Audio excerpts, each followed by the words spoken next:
அந்த வடிவேல் பக்கத்துல நான் லூஸ் தான். சரி, அவரே சொல்லுவார்ல, அவரே. ஆமா, நான் லூஸ் தான்.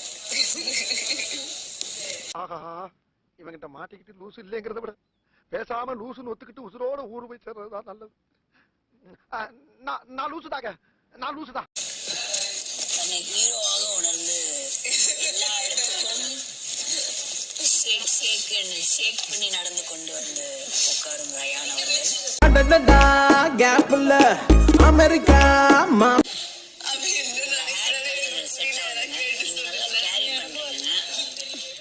சொல்லிட்டோன்னே அப்படியே ஆடுதியே நல்லா தையா தக்கான்னு.